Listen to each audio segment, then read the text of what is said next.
Hello everyone, my name is Pallavi and today here we discuss about last 60 days strategy for UPSC exam. सबको पता है कि last 60 days बचे हुए हैं, तो इसके लिए हमारे पास क्या स्ट्रैटेजी होनी चाहिए। ये स्ट्रैटेजी जो मैंने फॉलो की अपनी यूपीएससी जर्नी में, उसके बारे में मैं आपको बता रही हूँ। Firstly make a time table for last 60 days. एक आपके पास एक रोड मैप होना चाहिए, आपके पास एक टाइम टेबल होना चाहिए कि इन दीज 60 डेज में हमको करना क्या क्या है, क्या हमको चीज़ें करनी है, क्या नहीं करनी है, वो सारी चीज़ें क्या है आपके पास होनी चाहिए। तो सबसे पहले अगर हम बात करें कि एक टाइम टेबल होना चाहिए, एक रोड मैप होना चाहिए कि आपको इस तरीके से परफॉर्म करना है आपके 60 डेज़ में। तो मेरा मानना यह है कि कोई भी टाइम टेबल को आप पहले 3 पार्ट्स में डिवाइड कर लीजिए। रिवीजन, आपकी क्या स्ट्रैटेजी होगी सिलेबस को कंप्लीट करने की। The second is mock test and PYQs paper, कि PYQs पेपर आपको कब सॉल्व करने हैं, मॉक टेस्ट आपको कब सॉल्व करनी है। ये सारी स्ट्रैटेजी के बारे में बात करेंगे कि कितने, मतलब कि एक दिन में आपको किस टाइम पे आप इसे सॉल्व करेंगे, कब से सॉल्व करेंगे। बेसिकली कहीं ना कहीं अगर हम बात करें कि यहाँ पे बच्चों का जो डाउट होता है या फिर बच्चे जो स्ट्रेस लेते हैं वो इस चीज़ को लेके लेते हैं कि मॉक टेस्ट हम तब करेंगे जब हमारा पूरा सिलेबस कंप्लीट हो जाएगा या रिवीजन हम जब कर लेंगे उसके बाद। बट ऐसा नहीं है, हमको ये प्रिपरेशन के साथ साथ ही क्या है सॉल्व करते रहना चाहिए। And the third and most important point is plan your day, कि आपको अपने इन दी 60 डेज़ में आपको अपना डे कैसे प्लान करना है। ठीक है, क्योंकि ये जो 60 दिन है आपके वो काफ़ी ज़्यादा इंपॉर्टेंट है आपकी यूपीएससी एग्ज़ाम के लिए, आपकी जर्नी के लिए, जो आपने पूरा 1 साल डिवोट किया अपनी इस जर्नी के लिए। तो ये जो लास्ट 60 डेज़ है it's very crucial for your exam. तो प्लान योर डे, कि आपको कैसे अपना दिन प्लान करना है। Because most of the time क्या होता है कि हम पूरे दिन इतना स्ट्रेस में होते हैं कि हम भूल ही जाते हैं या फिर हम वो चीज़ें कर ही नहीं पाते हैं कि हमने जो डिसाइड की थी। तो स्ट्रेस के कारण की वजह से पूरा दिन निकल जाता है, देन एट लास्ट में हमें लगता है कि अच्छा चलो आज का दिन निकल गया, हम कल से इसको स्टार्ट करेंगे। ऐसे करते करते करते करते आपके सारे दिन निकल जाएंगे एंड एट लास्ट आपको क्या होगा, रिग्रेट होगा। तो प्लान योर डे, कि आपको कितने बजे से कितने बजे तक क्या करना है और उसे आपको क्या करना है, फॉलो भी करना है, बना के रख नहीं लेना है ओनली। तो हम आगे डिस्कस करते हैं कि सिलेबस एंड रिवीजन की जब हम बात करें। So first you complete the prelim syllabus. भाई आपको क्या है, अपना सिलेबस जो है उसको कंप्लीट कर लेना है। वैसे मोस्टली सिलेबस सबका कंप्लीट हो गया होगा, बट किसी का अगर कुछ पार्ट रह गया है तो उसको कंप्लीट कर सकते हैं अभी हम। And mainly focus on important topics. आपको जो है वो अभी किस पे ज़्यादा फोकस करना है कि जो इम्पॉर्टेंट टॉपिक्स, अभी इम्पॉर्टेंट टॉपिक्स हमें कैसे पता चलेगा कि कौन से टॉपिक्स जो है वो क्या इंपॉर्टेंट है। तो ये हमको किससे पता चलेगा, PYQ से पता चलेगा। कि PYQ मतलब कि लास्ट जो पेपर्स हैं उसमें यूपीएससी क्या पूछ रहा है, क्या यूपीएससी का ट्रेंड है, उसके अकॉर्डिंग हमें PYQs के बारे में पता, टॉपिक्स, इंपॉर्टेंट टॉपिक्स के बारे में पता चलता है। तो उन्हीं चीज़ों पे हमें क्या ज़्यादा से ज़्यादा फोकस करना है। प्रायोरिटाइज योर सब्जेक्ट, कि आपको कौन सा सब्जेक्ट पहले करना है, कौन सा सब्जेक्ट बाद में करना है, it's totally up to you. ये सबका अपना अपना होता है कि किसी को जैसे स्ट्रेंथ है ज्योग्राफी, उसका बहुत अच्छा है, ज्योग्राफी में उसके क्वेश्चन बन पा रहे हैं तो ज्योग्राफी को लास्ट में ले सकता है। किसी को इकोनॉमी में प्रॉब्लम है तो वो इकोनॉमी को पहले लेगा। तो जो भी आपका वीक पॉइंट है आप उसको अभी क्या कर सकते हैं, स्ट्रॉन्ग कर सकते हैं। Prioritise your subject, according to this you revise it. And how to revise और re revise the whole syllabus in these 60 days. अगर आप चाहें तो इसके ऊपर मैं आपके लिए वीडियो भी बना सकती हूँ कि आपको कैसे रिवाइज करेंगे पूरे सिलेबस को इन दीज 60 डेज में, एंड इंडेक्स के थ्रू आप कैसे रिवाइज कर सकते हैं। तो होल सिलेबस को आपको क्या करना है, रिवाइज करना है। आप कैसे रिवाइज करना है इसी को आप क्या करेंगे, एक स्ट्रैटेजी बनाएंगे कि आप इतने बजे से इतने बजे तक आपको ये पढ़ना है, ये चीज़ इस टाइम पे पढ़नी है। इस तरीके से आप क्या करेंगे, अकॉर्डिंग टू योर सब्जेक्ट आप क्या करेंगे, इसे प्रायोरिटाइज करेंगे कि ये सब्जेक्ट पहले मेरा ये वीक है, पहले मैं इसे कंप्लीट कर लूँ, देन ये टॉपिक मैं कंप्लीट कर लूँ। अब जब हम यहाँ पे नोट की बात करें कि आपको क्या नहीं करना है, so don't be read whole books and PDF now. कोई भी न्यू बुक आपको नहीं पढ़नी है, कोई भी न्यू PDF नहीं पढ़नी है, बिकॉज इस टाइम पे आपको यूट्यूब पे बहुत ज़्यादा वीडियोस देखने को मिलेंगे, मार्केट में बहुत ज़्यादा वीडियोस देखने को मिलेंगे, या फिर आप किसी से भी बात करेंगे तो इस टाइम पे आपको लगेगा कि ये चीज़ तो मैंने पढ़ी ही नहीं है। तो इस टाइम पे आपको वो कोई भी नई चीज़ क्या है, नहीं पढ़ना है। आपने जो भी अपने नोट्स बनाए हैं उसी पे आप स्टिक रहिए, ओनली फोकस ऑन योर की नोट्स एंड की points. And the most important thing is believe in your self, believe in your study. आपने जो भी पढ़ा है सही पढ़ा है, आप अपने ऊपर विश्वास रखिए। Because most of the time क्या होता है कि हम इस स्ट्रेस में रहते हैं कि शायद सामने वाले ने ये चीज़ पढ़ी और हमने नहीं पढ़ी है। तो अपनी पढ़ी हुई चीज़ पे क्या करें, विश्वास रखें, बिलीव करें। तो कोई भी न्यू बुक आपको नहीं पढ़नी है, कोई भी न्यू पीडीएफ नहीं पढ़नी है। आपके जो नोट्स हैं, की पॉइंट्स हैं, उन्हीं पे आपको क्या करना है, फोकस करना है। देन हम सेकेंड बात करते हैं मॉक टेस्ट या पीवाईक्यूज़ की बात करें तो मॉक टेस्ट एंड पीवाईक्यूज़ में क्या है कि आपको the first most important is PYQ. सबसे पहले तो आपको क्या करना है, मॉक टेस्ट से भी पहले अगर हम बात करें तो पीवाईक्यूज़ पे आपको फोकस करना है। मोस्टली ज़्यादातर बच्चों ने अभी तक इसको कर लिया होगा, बट अगर जिसने नहीं किया है तो उसके पास टाइम है कि वो इसको क्या कर ले, कंप्लीट कर ले। तो जो पीवाईक्यूज़ हैं, प्रीवियस ईयर पेपर्स हैं, उनको आप क्या करेंगे, क्वेश्चन पेपर्स को निकाल लीजिए, हार्ड कॉपी में निकाल लीजिए, वो ज़्यादा बेटर होता है। बिकॉज वो आपको एक फील देता है एग्ज़ाम का। तो आप जो भी एग्ज़ाम टाइम है उसी के अकॉर्डिंग 9 to 11 जो हमें देखने को मिलता है उसमें ही आप क्या करें, सॉल्व करने की कोशिश करें। तो इससे क्या होगा, आपके माइंड को एक सिग्नल मिलेगा कि आपको एक्टिवेट होना है इस टाइम पे, क्वेश्चन को प्रैक्टिस करना है। क्वेश्चन जो प्रैक्टिस आप इस टाइम कर रहे हैं तो आपका माइंड क्या होगा, एक्टिवेट होगा, आपका माइंड जो है वो अलर्ट होगा इस टाइम पे। तो ये आपको काफ़ी हेल्प करेगा आपके एग्जामिनेशन में। देन मॉक टेस्ट आपको at least solve last 10 to 5 years जो पेपर्स है यूपीएससी के, उनको आप हार्ड कॉपी में निकाल लीजिए और उनको क्या करें, सॉल्व करें। कहाँ पे आप अभी आप मार्क्स पे बिल्कुल मैटर नहीं कीजिए कि ज़्यादा आ रहे हैं कम आ रहे हैं, बिकॉज कम आ रहे हैं तो आप डिमोटिवेट हो जाएंगे, ज़्यादा आ रहे हैं तो आप ओवर कॉन्फिडेंट हो जाएंगे। तो ये सारी चीज़ों को अभी अवॉइड करना है आपको। आपको अभी फोकस करना है कि आपका कहाँ पे आप लैग कर रहे हैं, उन सारे पॉइंट्स को क्या करें, आप पढ़ लें। And the second is decide when you will start solving मॉक्स। कि आपको डिसाइड करना है कि आपको कब से क्या करना है, स्टार्ट करना है, मॉक कब आप स्टार्ट करेंगे।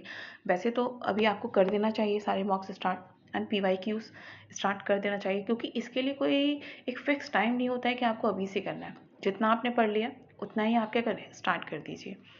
अगर यहाँ पे भी क्या है, नोट क्या है आपके लिए कि mostly choose the time according to the UPSC time.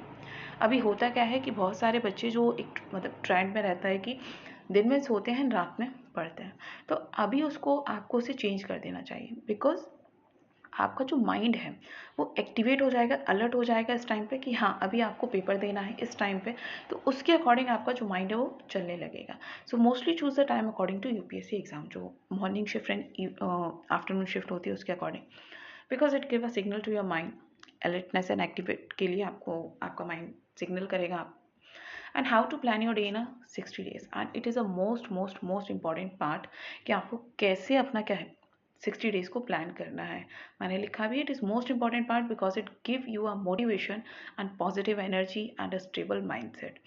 अगर आपके पास एक रोड मैप है, आपके पास एक प्लान है कि अच्छा ये काम करना है वो काम करना है, तो आपका जो माइंड है वो क्या होगा, शांत होगा, स्टेबल होगा। But if you don't know about it, आपको पता ही नहीं है कि आपको इतने बजे से इतने बजे तक ये करना है या आपको ये पहले करना है वो बाद में करना है, तो क्या होगा, आप वरी करेंगे, आप स्ट्रेस लेंगे और स्ट्रेस की वजह से आपका पूरा दिन क्या है, चला जाएगा। तो आपको इन सारी चीज़ों पे क्या है, फोकस करना है।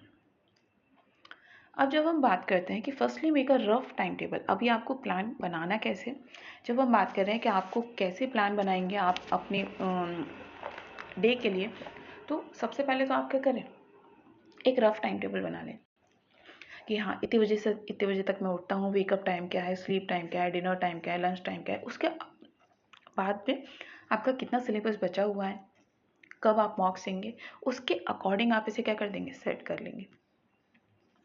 Then second point, decide sleeping time, because it is very must, क्योंकि अगर आप सोएंगे नहीं तो आपका माइंड क्या होगा, स्टेबल नहीं होगा।